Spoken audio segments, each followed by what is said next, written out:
Hello guys! Isang magandang araw po sa inyong lahat. Narito muli ang inyong lingkod, Sangkap Sarap Channel. Sa videong ito ay magluluto tayo ng spaghetti may special version. Manood kayo guys dahil sa videong ito ay ibabahagi ko sa inyo ang aking special version ng spaghetti. Kaya stay tuned guys hanggang dulo. Ayan guys, hinugasan ko na po at pinatiktikan ko na rin ang giniling na gagamitin ko dito. Kailangan guys, lagi nating isaalang-alang ang kalinisan sa pagluluto, lalo na sa mga karne at gulay. Narito po ang mga sangkap na kakailanganin natin.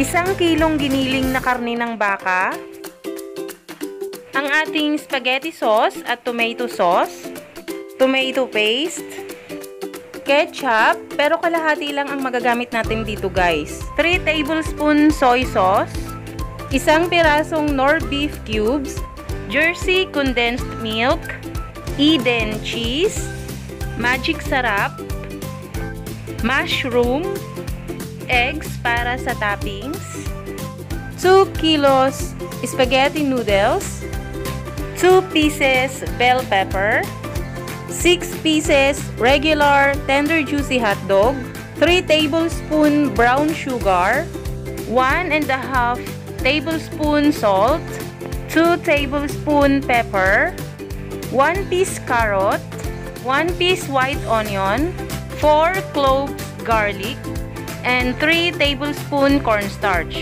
Ayan guys, habang inihahanda ko ang mga ingredient kanina, nagpakulo na rin ako ng tubig na may mantika para sa ating noodles. Nilagyan ko rin syempre ng 1 tablespoon ng salt.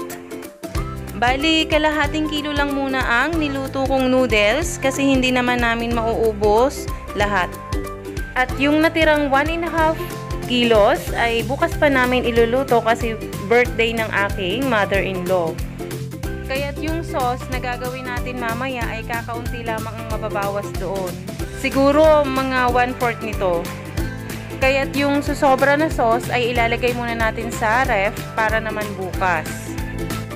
Sa pagkakataong ito, malapit nang maluto ang ating noodles. Kaya naman, hahanguin na natin ito at i-drain sa strainer. Ayan guys, tayo po ay magigisa na. Stay tuned and balik ako mamaya.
Ayan guys, luto na po itong ating spaghetti. Papatayin na po natin ang apoy. Ipi-plating ko lang muna siya guys. Ayan, napakasarap nito guys, kaya't sana'y masubukan nyo rin ang aking recipe.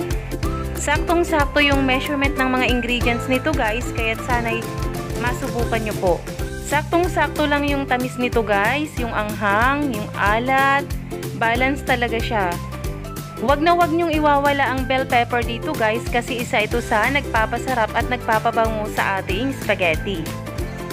Ang bango niya guys, promise ang sarap nito. Guys, kung hindi pa po kayo nakapag-subscribe kay Sangkap Sarap Channel, pindutin nyo lang po yung red button sa ilalim ng video ito sa bandang kanan at i-push mo na rin ang bell button para lagi kang updated kapag may bago kaming upload. Kung nagustuhan nyo po ang video ito, comment down below and don't forget to give a thumbs up guys. Sigurado ako guys, hindi ako mapapahiya sa inyo kapag sinubukan nyo itong aking recipe. Kaya naman, sana guys ay may napulot din po kayong idea dito sa video ito. Siya nga pala guys, kung gusto nyo na pulang-pula ang spaghetti nyo, huwag kayong gumamit ng condensed milk. Instead, brown sugar na lang ang gamitin nyo. Kanya-kanya din po kasi tayo ng gusto, kaya depende po sa atin kung ano yung gagamitin natin. Ako guys, medyo ma-orange yung spaghetti kasi nga gumamit ako ng condensed milk. Ayan, ito na po siya guys kapag hinalo mo na yung sauce doon sa noodles. Muli, maraming salamat and see you on my next vlog!